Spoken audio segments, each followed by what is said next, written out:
2020. Yeah, it's bad enough the initial reports have said it was March of this year, and now the AP is reporting last night that in March of 2019, the president was briefed in the president's daily briefing about this attempt by the Russian intelligence services to use Taliban-linked militants to kill American troops. The president, the White House have nowhere to go from the corner they painted themselves in. They said pointedly and clearly and flatly that the president was not briefed on this. You can believe the president, you can believe the White House press secretary, you can take the body of evidence of what they've told us over 3.5 years, or you can believe the intelligence people who are telling the Associated Press and the New York Times and the Washington Post and NBC News about what actually happened and that the president was briefed. Admiral Stavridis, I would go to you on this. The director of national intelligence had a chance yesterday to shoot this down. Gina Haspel, the director of the CIA, had a chance to shoot this down.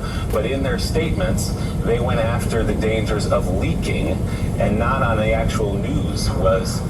Did this happen?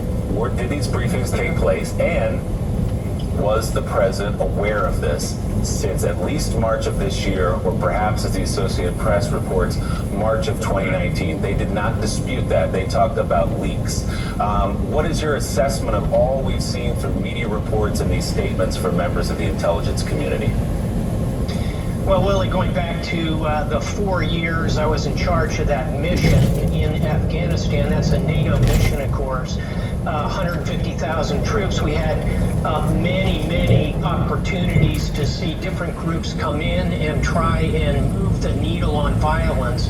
And during those years, I would see the presidential daily brief. So I can tell you for a fact that a report like this would go up like a rocket to the very top, to the White House. There's just no doubt in my mind that the president would have been made aware of this, whether it was in written form or briefed to him personally or pulled aside. There just can't be any question about it.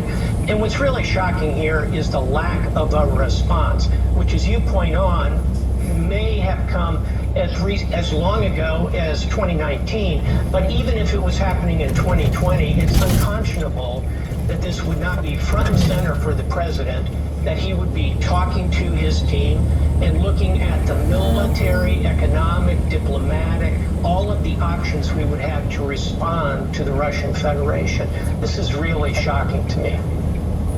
Yeah, you know, it's so shocking, Amika.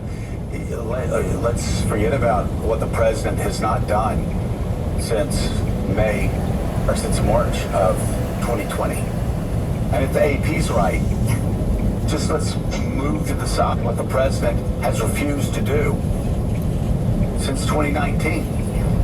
Think about this. That Americans found out this weekend that Vladimir Putin is paying to put bounties on the heads of American troops.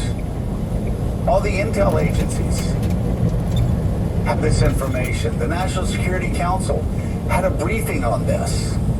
And of course, Grinnell and all these other stooges, first of all, they started by lying about it, saying, oh no, nobody knew about that. That's a total lie.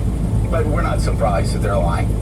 But think about this, and I know when this came out, we were talking offline about what a terrible position this puts a man who is beholden to Vladimir Putin in. And we were talking about, right after it broke, oh my God, he's going to deny it, he's going to lie about it, but then he's going to refuse to do what any other president would do to Vladimir Putin.